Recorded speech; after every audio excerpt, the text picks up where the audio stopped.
How come most startups fail, even when we have more tactics and strategies than ever before? Join the bedside chat of an entrepreneurial couple as they share what it takes to create a business with ease and in flow. Hey there, here's Natasha Crew. And here's Jachym Jerie. Welcome to the 10th episode of the Biz in Flow bedside chat. Boom. So, welcome to another day with us. Today was an interesting day where we got a lot of external feedback, didn't we? Yeah, we went out, hung out with some new people. An acquaintance of us invited us. And there were quite a few people there who were thinking about building a business. One guy who has built a business, sold it. So it was quite good to interact with those people and talk about our idea and what we're building and see how they react to it. What did you think of it? So, first of all, it was interesting because there was 1, 2, 3, 4, 5 people there, not including ourselves, 2 of which are thinking and wanting to create a business, one who is a freelancer, right, and does pretty much digital arts, visual arts, one lady who wishes to be able to have, I guess, a lifestyle where she can travel, but it's kind of tied down on a job. So one non-entrepreneur, right, let's say, an employee, a normal person, and then one person who is a very successful business owner and of many businesses. So it's really interesting. So we have people who want to begin, people who are freelancers, and someone who's a very seasoned entrepreneur. And then there was us. Yep. Very interesting mix. And a lot of the feedback that we got was funny because we tell them, of course, we're like 10 days in into this business, but we got a lot of really valuable feedback from the seasoned entrepreneur. Yeah, it was quite interesting to hear it because he was right away honing in about the different target markets, difference between someone who is thinking about building a business versus someone who is in it, in the midst of building the business versus someone who might have failed and is now in retrospect thinking about it, what has gone wrong, and that each one of those markets are quite different to market to, and the different challenges that come with it. It's not like this, segregation of different people, right? It's not like we haven't looked at it. We know that there's the whole scale of where people are at in terms of business development, or it's still ideation, or they've dipped their toes in, right? Maybe it's a side hustle, or maybe it's for people who have done it for some time now and just feels like it's still a struggle. So that wasn't really new to us, except, for someone who's a very seasoned entrepreneur and business owner, from his point of view, it was really easy or a natural step to hone in on who can pay, who are qualified to pay, where's the opportunity, and especially the financial opportunity here, right? Because we're talking about pure business. But not just who can pay, but also who has the awareness of the value of this product or the service that we're offering, because he was thinking about himself and the different stages in his life when it would have been beneficial, but of course at that point he didn't see it, he wouldn't see the value of it. So there's different maturities as well of customers. And I guess what became more clear for me is that it makes a lot more sense to focus on people for us who already know what coaching or this kind of inner work can do for them. Maybe not in the full scope of it, but they at least see some value in it. So focusing on solopreneurs who either are coaches or some change workers makes a lot of sense because they already have been exposed. They are practicing what that, and they have seen impact probably in their own lives to a certain degree. and that is kind of a more warm audience versus starting with an entrepreneur who has absolutely no clue about this thing, and they are just thinking about building their business, and they don't realize actually the component of their own growth and how important that is. And so that probably shifts focus a bit for how we can approach this. That reminds me of a lot of what Seth Godin shares. In his book, All Marketers Are Liars or Storytellers, we're not here to convert people. I don't think it has really ever worked to convince someone who clearly has a different worldview than you. What we're here to reach out to is people who already believe that and truly kind of feel that they are the source. They are the center of their business. They're the center of their world, their life. And just like they can shape their own life, they can shape their business, because the business is your baby, is your creature, and it's up to you to mold and to shape it. And so we're not looking for people who are against this worldview. We're looking for people who maybe know it already, or people who might just need a reminder so they realize, right, that's a tribe I'm a part of.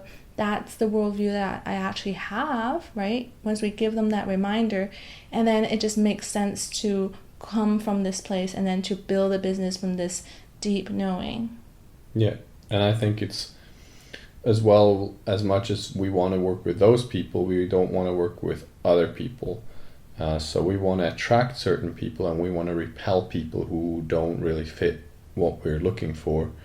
And I think, especially if you're in the coaching industry, at the beginning, lots of coaches, they fall over themselves trying to please everyone, trying to work with everyone, not realizing that actually there are people that are excellent clients and they're perfect to work with them.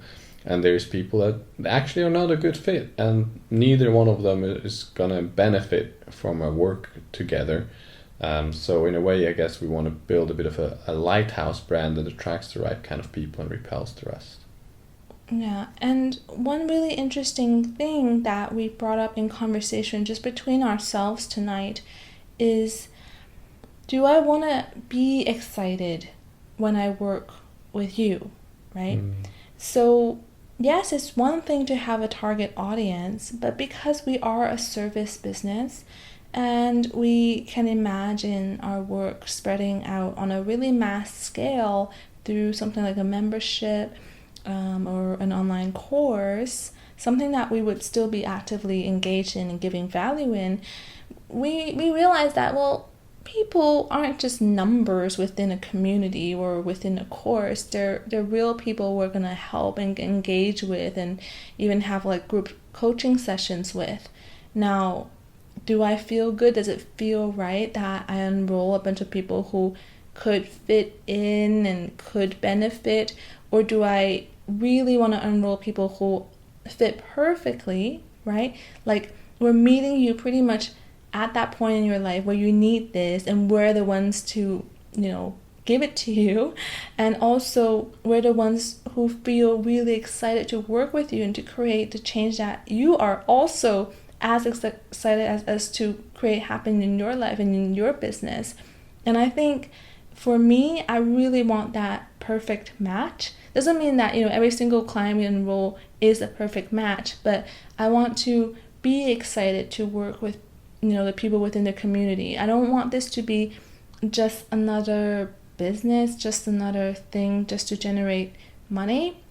Because from that conversation today with that really seasoned business owner and entrepreneur, I realized that, what a business really is just a system that cranks out money, that consistently, in a very stable way, can give you a positive return, right? If you run it in a way that's smooth and well, and you take care of all your bases, and you're keeping up with the market and what's needed to keep growing or to keep the bottom line up. That's what the definition of a business really is.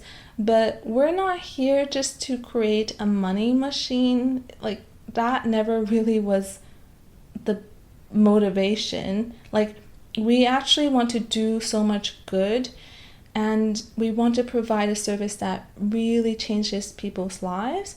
And it's interesting because just as this is our kind of foundation, this is where we're coming from, at the same time, we also want to help people build businesses that not only, of course, feel like, so effortless and in flow and with ease, but we want to help people who actually are creating a business for themselves and truly for others. So, Jachym, you can add your own point of view to this, but for me, that means people who want to do good, because every business can cater to a need, right? But that need could be like something not that great for the world, like creating pesticides. Like, yes, there's a demand for that, okay, but do you really want to go there? Or it could be for weapons. Do you really want to, meet that demand, right? There's demand and needs for many things in this world, and businesses have the opportunity to meet all sorts of demands. But I want to help people who are building businesses or creating something for their life so that they can do more good for others. And so they can actually reach deeply within themselves and express themselves and to, connect to a part of themselves that just wants to serve, just like we want to serve you. And that is important to me. And I think that really goes beyond just creating a business for ROI, creating like a cash machine or a cash cow. I want to work with people who I'm excited about and who they themselves know that they're also creating something for good and something that feels right for them. So that has become a new component to this, because when we look at your target audiences, when we say we help solopreneurs or we help, business owners, like, who are we really talking about? Because now it's been clear to me through the conversation today that I don't want to just help any organization, any, startup, I don't want to just help anyone. I want to help someone who's finding him or herself, and then in that, servicing others just with goodness. Yeah, and for me, the aspect that's quite important in that is that the person is creating something that they are actually passionate about, that brings their heart or soul to sing, however you want to phrase that. But there's a joy involved in that, and it's not just an escape from something into into something else that looks better, but, well, is not really it. And with that comes as well that we're actually looking for people who are willing to step out of their comfort zone, who are willing to take risks, who are willing to put in the work in whichever shape and form is necessary for them to move forward. And it's not always going to be comfortable doing that. But knowing that they are creating their passion, that they're really manifesting what's coming from within them, that actually has the bigger drive than fear and wanting to hold back. Because people need to be ready. They need to be ready to take the steps. Mm-hmm. And I gotta say that it probably is much easier to just look out into a certain industry or market and then ask, what's the opportunity here? Like, what's the up and coming thing that I can do to earn money, because people are starting to ask for it. So that's one way to go about it. But then I think it takes a lot of inner work, a lot of energy inwards to actually find out what it is that you can give to the world, and only you. I think that takes a level of awareness and a level of growth within you to really click, right? Because it's one thing to just fit your work or your life to the world it is today. Like, to me, it just looks like you're trying to shove yourself, whatever shape you are right now, into a slot, that seems to be open. And I think that like all of us are here, and if you do have an entrepreneurial pull, then there is something good that you can do with it. And then from following that, everything else can fall into place, versus you like changing as a chameleon, right? You're doing all the things so that you fit into something that actually might not be for you, but just looks like an opportunity to create a business or to get somewhere or to achieve some kind of financial goal that you have in mind. Yeah, I mean, no, you can do it that way. I just think that if those things do not overlap, and you basically have to force yourself into something, then it's just not sustainable, because it's going to be really draining on you. And you might just hate it as much as working in your 9-to-5 job. If that was something that you didn't like, you might up in the same spot, rather than in a better life that you're dreaming of. So I like the approach of more listening to what's inside of you and what you'd like to create. But then also being willing to adapt and change as you go along the journey to fit it to what people are looking for, and to go where people are at, because it's much easier to find people when you can speak their language than when you're just remaining in your own view. Mm-hmm. Can you share a little bit about the language part? Yeah, sure. If someone, like, if you would have taken me about 6-7 years ago, and you would have told me, yeah, you can be at peace and happy and all of that, I was saying, yeah, that sounds nice, but I kind of want to get the money thing first. So I want to get the business going, and I want to have this many clients and all of that. And so that's what I was interested in. And so that was what looked interesting to me. And speaking my language then means, well, you got to start where I'm at. And yes, I was interested in that. And being a change worker, of course, I saw that if I grow, then my skill grows, what I can share grows, the impact I can have with people grows. And so it made sense to me to do this all kind of inner work. But if I couldn't have made this kind of link, it wouldn't have made sense to me. I think that the mind takes some time to catch up on just the inner growth that happens, because we can have a lot of insights, we can have a very deep understanding, but sometimes it takes time for us to put into words or to fully get it on an intellectual level. Mm-hmm. And again, with the language part, is if someone is in IT, they're gonna have a different kind of language than when they're in finance, or whether they are an artist or a very spiritual person or whatever. There's different vocabularies that people resonate with and make sense to them. Even with the word resonating, that is gonna be with certain people, that's gonna be good to use, with other people that's not good to use. And so being aware of those kind of things, I think, makes a lot of sense. And why is that important in business? Because when you feel understood, when you feel like the other person gets you, the other person understands where you're at, and speaks the same language as you, you feel like this person can actually help you. Mm-hmm. And when you're in a service-based business, well, that is key, because if you don't believe that the person can help you, or that particular business or that course, well, then you're not going to take it. Mm-hmm. And I do have to say that for the listeners, we are coming from a service-based industry, and so things might look a bit differently when you're working with products. You still are telling a story though, right? So even products themselves are not just a commodity.